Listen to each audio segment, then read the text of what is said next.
नमस्कार, खबर है 12 में आप सभी का स्वागत है। मैं हूं आपके साथ कृतिका। बुलेटिन की शुरुआत बड़ी खबर के साथ करेंगे। लखनऊ से भारतीय जनता पार्टी के कार्यालय में पदाधिकारियों की बैठक इस वक्त शुरू हो चुकी है। बैठक में सीधे तौर पर निकाय चुनाव को लेकर रणनीति बन रही है। आपको बता दें, भूपेंद्र चौधरी, धर्मपाल सिंह की अध्यक्षता में ये बैठक इस वक्त शुरू हो चुकी है, जहां क्षेत्रीय संगठन और जिला अध्यक्षों के बदलाव पर चर्चा भी आज इस बैठक में हो रही है। तो ये बड़ी खबर आप तक पहुंचा रहे हैं।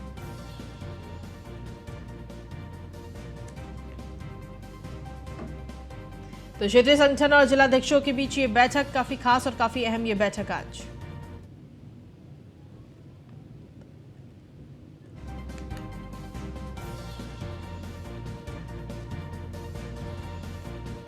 तो लखनऊ से बड़ी खबर, भारतीय जनता पार्टी के कार्यालय पर पदाधिकारियों की ये बैठक इस वक्त शुरू हो चुकी है।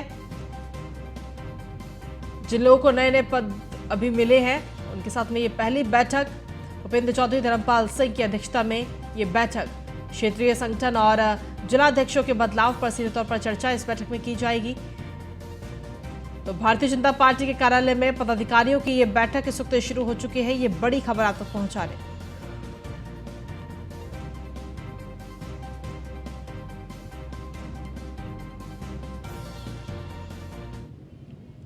अधिक जानकारी के साथ संवाददाता मनीष मिश्रा इस वक्त जुड़ गए हैं। मनीष, क्या कुछ ताजा अपडेट है आपके पास में इस बैठक को लेकर? काफी खास ये बैठक है आज।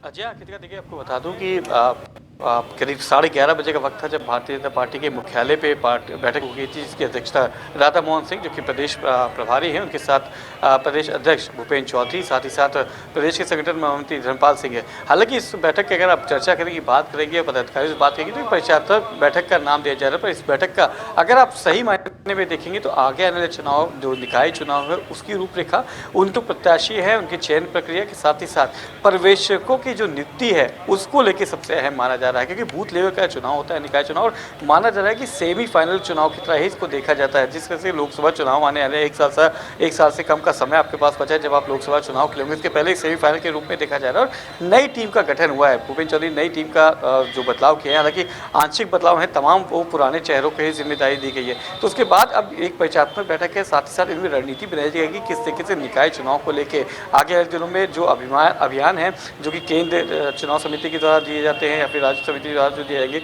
उन अभियानों को कैसे आगे बढ़ाया जाए, इंप्लीमेंट किया जाए, साथ ही साथ बूथ स्तर पर कैसे सशक्तिकरण किया जाए, पन्ना प्रमुखों की जो जिम्मेदारी उसको कैसे निभाया जाए, उन सबको लेकर एक रूपरेखा।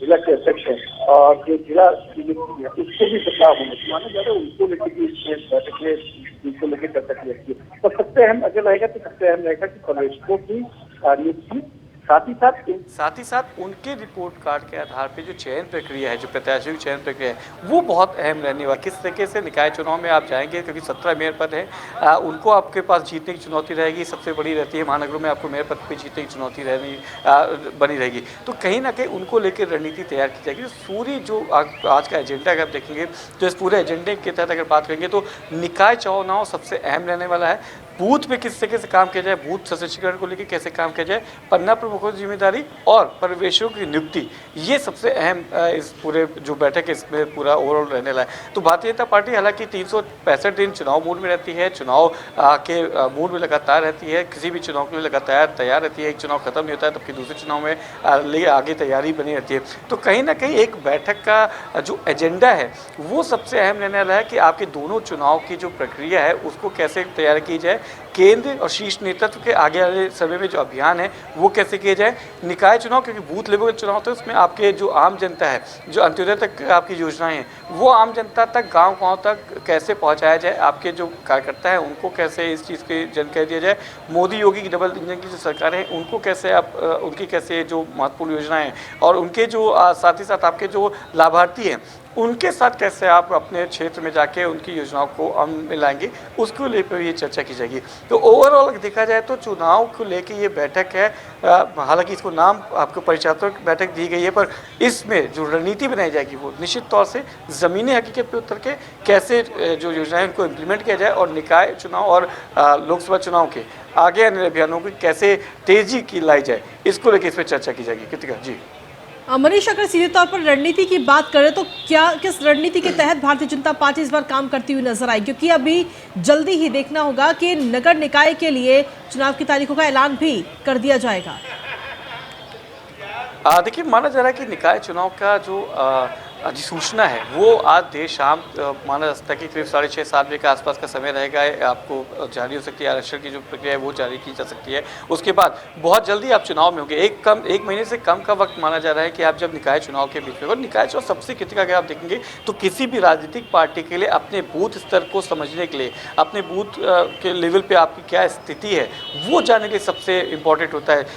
जिला पंचायत अध्यक्ष होते हैं, आपके चेयरमैन होते हैं, आपके मेयर होते हैं, आपके सभासद होते हैं, तो ये वो चुनाव होता है जो आपके ग्राउंड लेवल पे आपकी स्थिति, रियलिटी, आपकी जो रियल टेस्ट होता है, कहते हैं रियलिटी चेक आप कहना चाहते हैं, उसको लेके करता है। और भारतीय जनता पार्टी इस चीज़ में कहीं ना कहीं आम राजनीतिक पार्टियों से कहीं ना कहीं बहुत आगे है। हम देखा तो 2014 में जब भारतीय जनता पार्टी की उत्तर प्रदेश की कमान अमित शाह ने संभाली थी, तब उन्होंने सबसे पहले नारा दिया था अपना बूथ सबसे मजबूत। और इसके बाद 2022 से हमने देख रहे हैं कि पन्ना प्रमुखों की जिम्मेदारी बहुत ज़्यादा है।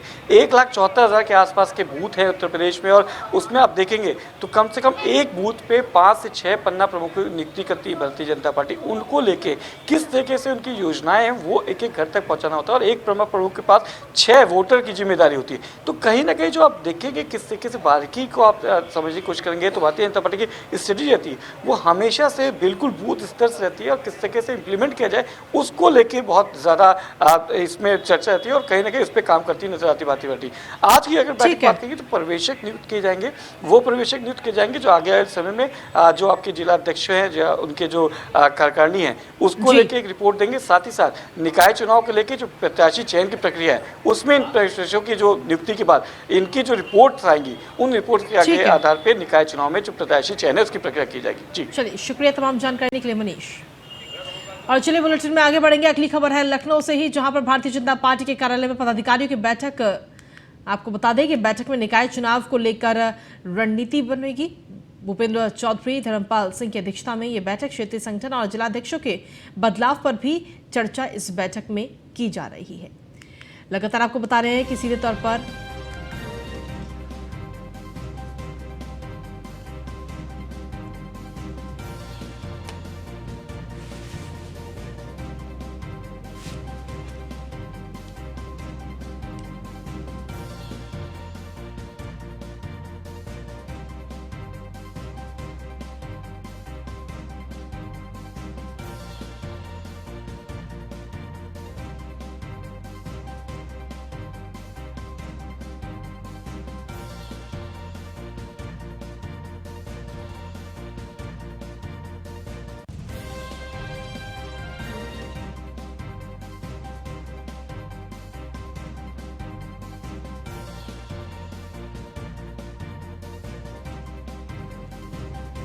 तो बड़ी खबर आप तक पहुंचा रहे हैं। योगी कैबिनेट की अहम बैठक आज होने जा रही है, जिसमें कई प्रस्तावों पर मोहर लगेगी। निकाय चुनाव में ओबीसी को आरक्षण देने वाले अध्यादेश पर भी कहीं ना कहीं मोहर लगती हुई नजर आएगी।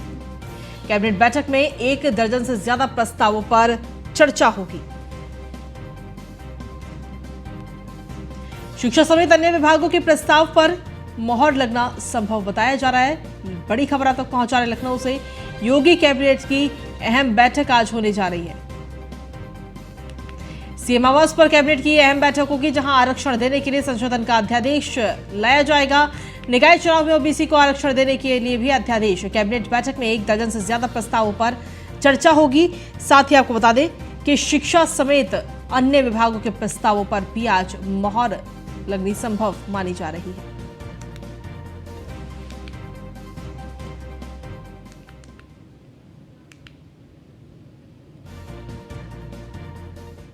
तो मुख्यमंत्री योगी आदित्यनाथ की क्या कुछ बड़ी बातें हैं वो आपको बता दें। 2000 करोड़ के विकास कार्यों का शिलान्यास और लोकार्पण आज किया गया। कार्यक्रम को सीएम योगी आदित्यनाथ ने आज संबोधित किया है, जहां प्रदेश में आज विकास की ओर अग्रसर है। प्रदेश में युवाओं को आज बिना भेदभाव के रोजगार मिल रहा है। हर वर्ग के लोगों तक सरकार की योजनाएं पहुंच रही है। डबल इंजन की सरकार में तेजी से विकास हो रहा है। कुशीनगर मेरे घर जैसा है। कुशीनगर में एयरपोर्ट एक सपना था, विकास की परियोजनाओं को आगे बढ़ाया गया। कुशीनगर में एयरपोर्ट एक सपना था।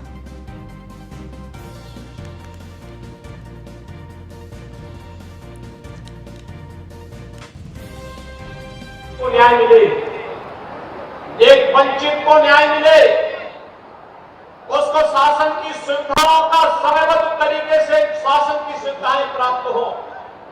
आपने कोरोना महामारी के दौरान देखा होगा, जब पूरी दुनिया कोरोना से भयभीत थी, थर-थर कांप रही थी, तब भारत मजबूती के साथ अपने नागरिकों के साथ खड़ा था। उत्तर प्रदेश के अंदर हम लोग तब जनपद जनपद में जाकर के, गांव गांव में जाकर के भारतीय जनता पार्टी का कार्यकर्ता, हमारे सांसद, हमारे विधायक अपने नागरिकों की सुरक्षा के लिए अपनी जान को जोखिम में डाल करके प्रधानमंत्री मोदी जी के नेतृत्व में पूरे देश के अंदर अलग जगाने का कार्य कर रहे थे। लोगों की सुरक्षा के लिए अपने आप को दांव पे लगा रहे थे। परिणाम साफ था, फ्री में टेस्ट, फ्री में उपचार, फ्री में वैक्सीन, और देश के अंदर 80 करोड़ लोगों को और उत्तर प्रदेश में 15 करोड़ लोगों को फ्री में राशन की सुविधा का लाभ भी दिया जा रहा था। भाइयों बहनों, पहली बार हुआ है किसी महामारी के दौरान कोई भूखों नहीं मरा। महामारी के बाद भी कोई भूखमरी की नौबत नहीं आई।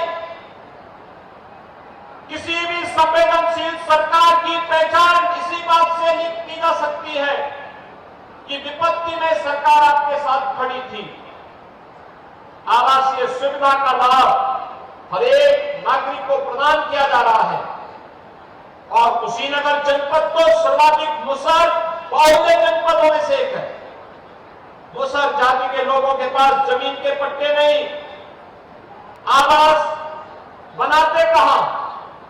आज ये व्यवस्था बनाई गई है। पहले तो पीएम स्वामित्व योजना के अंतर्गत गांव में जहां पर व्यक्ति का घर है, अगर मकान टूट गया, क्षतिग्रस्त हो गया है और फिर से मकान बनाना चाहता था तो कोई दबंग वहां पे नहीं बनने देता था। आज ये व्यवस्था कर दी गई है कि स्वामित्व योजना के अंतर्गत उस जमीन का मालिकाना अधिकार आपको सरकार उपलब्ध करवा रही है। पीएम स्वामित्व योजना में अब तक हम प्रदेश में भाइयों बहनों लगभग 60 लाख परिवारों को प्रधानमंत्री स्वामित्व योजना के अंतर्गत घरौनी उपलब्ध करवा चुके हैं। गरीब को न्याय मिले। और वही बुलेटिन में आगे बढ़ेंगे, बात करेंगे लखनऊ के, जहां वित्त निगम के 22 अधिकारियों के खिलाफ मुकदमा दर्ज किया गया है। समिति की सिफारिश पर विजिलेंस की जांच में ये पूरा खुलासा हुआ है और जांच में दोषी पाए गए तत्कालीन मुख्य प्रबंधक समेत 22 अधिकारी। तत्कालीन क्षेत्रीय प्रबंधक डी के माथुर समेत 22 अधिकारियों को दोषी पाया गया है। सैकड़ों उद्यमियों को रेवड़ी की तरह लोन बांट दिए गए थे इन लोगों की तरफ से। तो ये बड़ी खबर आप तक पहुंचा रहे। फिलहाल ये बड़ा खुलासा इस वक्त हुआ है। जांच में दोषी पाए गए तत्कालीन मुख्य प्रबंधक समेत 22 अधिकारी, ये बड़ी खबर आप तक पहुंचा रहे हैं।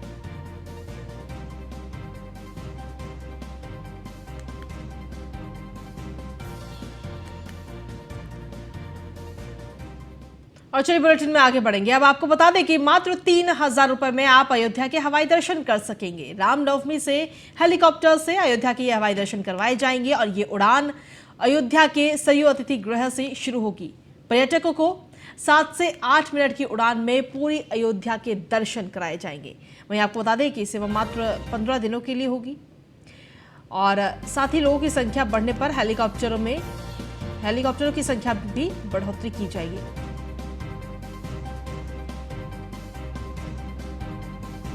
तो ये उड़ान जो है अयोध्या के सरयू अतिथि गृह से शुरू होगी।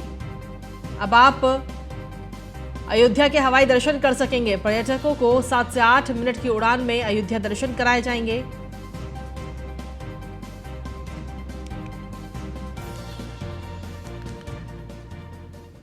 और बुलेटिन में आगे बढ़ेंगे, बात करेंगे अब लखनऊ की, जहां पर कोविड को लेकर सतर्कता इस वक्त बढ़ा दी गई है। बीते 24 घंटे में 74 नए कोविड के केसेस मिले हैं। आपको बता दें कि प्रदेश में कोविड के कुल मरीजों की संख्या 304 अभी इस वक्त हो चुकी है।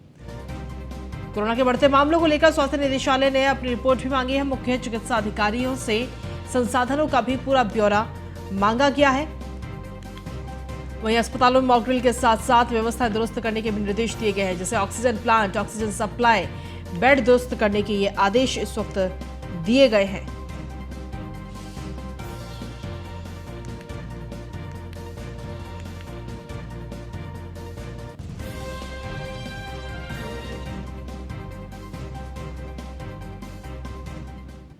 अगली खबर भी लखनऊ से ही, जहां पर मोहम्मद तारिक कासमी को आज जमानत दे दी गई है। आपको बता दें, हाईकोर्ट लखनऊ खंडपीठ ने कासमी को जमानत दी है। आरडीएक्स और डेटोनेटर के साथ कासमी की बाराबंकी रेलवे स्टेशन से गिरफ्तारी हुई थी साल 2007 में। देश के खिलाफ साजिश रचने के लिए बाराबंकी कोर्ट ने उसे उम्र कैद की सजा सुनाई थी। 2007 की कचहरी ब्लास्ट का आरोपी है मोहम्मद तारिक कासमी। तो फिलहाल उसे जमानत इस वक्त मिल गई है। ये बड़ी खबर आप तक पहुंचा रहे हैं। देश के खिलाफ साजिश रचने के लिए बाराबंकी कोर्ट ने उसे उम्र कैद की सजा सुनाई थी।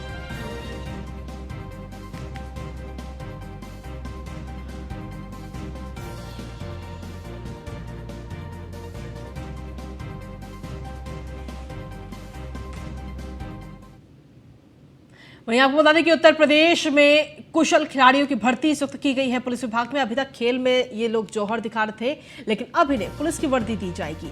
आरक्षी नागरिक पुलिस के पदों पर कुशल खिलाड़ियों को भर्ती किया गया है। साल 2022 में 555 पदों पर ये सीधी भर्ती निकाली गई थी। 22 तरह के खेलों से यूपी के पुलिस में लोगों को चुना गया है। पुलिस में खेल कोटे से पुलिस आरक्षी, तीरंदाजी से 12 पुरुष और 10 महिलाएं चयनित की गई। एथलेटिक्स से 54 पुरुष और 40 महिलाएं चयनित हुई। बैडमिंटन से 6 पुरुष और 4 महिलाएं चयनित की गई। वहीं बॉक्सिंग से 11 पुरुष और 8 महिलाएं आरक्षी बनेंगे। क्रॉस कंट्री से 8 पुरुष और 6 महिलाएं चयनित की गई। फुटबॉल से 18 पुरुष आरक्षी बनेंगे। जूडो से 10 पुरुष अब आरक्षी पद पर नौकरी करेंगे। टेबल टेनिस से 3 पुरुष और 2 महिलाएं चयनित की गई। वहीं भारोत्तोलन से 9 पुरुष और 8 महिलाएं चयनित की गई।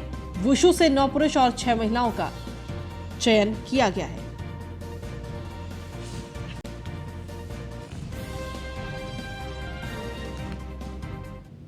बुलेटिन में आगे बढ़ेंगे। अगली खबर भी लखनऊ से, जहां पर आपको बता दें कि शिक्षा विभाग में कई ट्रांसफर किए गए हैं। यूपी माध्यमिक शिक्षा विभाग में ये तबादले किए गए हैं। 7 माध्यमिक शिक्षा अधिकारियों के कार्य क्षेत्र में ये बदलाव किया गया है। बड़ी खबर आप तक पहुंचा रहे हैं।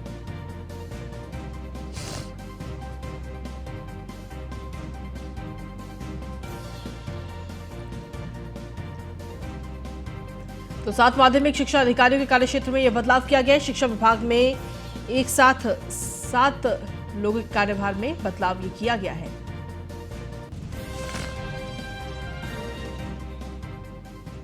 अगली खबर मेरठ से, जहां पर 2 पक्षों में खूनी संघर्ष देखने को मिला। 4 लोग घायल हो गए। घायल लोगों को हॉस्पिटल में भर्ती करवाया गया है। मामले की सूचना पर मौके पर पुलिस वहां पर पहुंची। भावनपुर थाना पुलिस फिलहाल पूरे मामले की जांच कर रही है। तो मेरठ से ये पूरा मामला इस वक्त सामने आया है।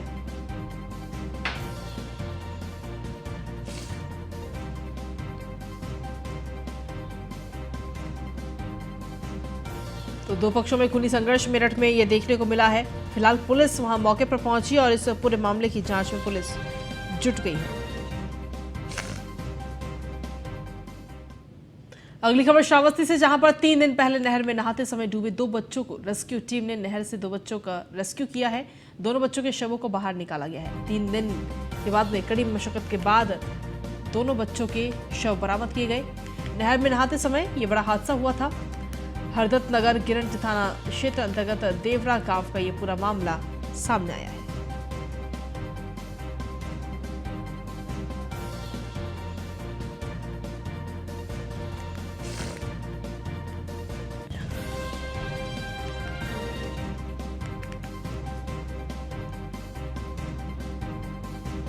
तो श्रावस्ती की खबर आप तक पहुंचा रहे हैं। 3 दिन पहले नहर में नहाते समय 2 बच्चे डूब गए थे। रेस्क्यू टीम ने नहर से 2 बच्चों के शवों को बाहर निकाला है।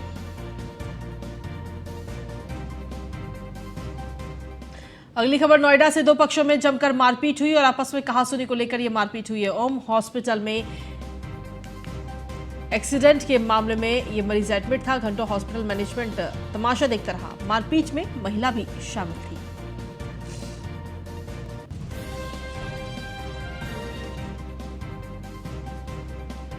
तो ओम हॉस्पिटल में एक्सीडेंट के मामले में ये मरीज एडमिट था, जिसके बाद में पूरा ये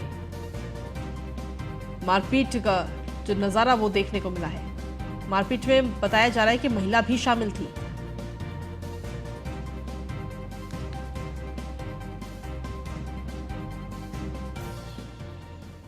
अगली खबर है मेरठ से, जहां पर पुलिस और बदमाशों के बीच मुठभेड़ हुई। चेकिंग के दौरान बदमाशों ने पुलिस पर फायरिंग की है। पुलिस की जवाबी फायरिंग में घायल बदमाश हुआ और बदमाश के पैर में पुलिस ने गोली मारी। घायल बदमाश पर कई आपराधिक मामले भी दर्ज हैं।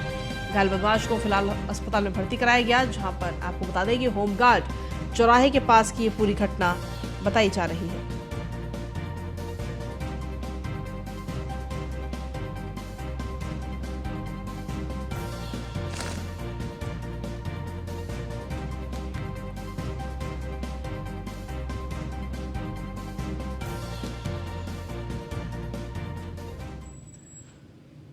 और अगली खबर मेरठ से, जहां पर शहर और देहात में चोरी की वारदातें रुकने का नाम नहीं ले रही। घर के बाहर खड़ी हुई बाइक लेकर चोर फरार हो गए। सीसीटीवी में फिलहाल पूरी चोरी की वारदात कैद हो गई। पीड़ित ने थाने में ये शिकायत दर्ज कराई। खरखोदा थाना क्षेत्र के काजीपुर की पूरी घटना बताई जा रही है।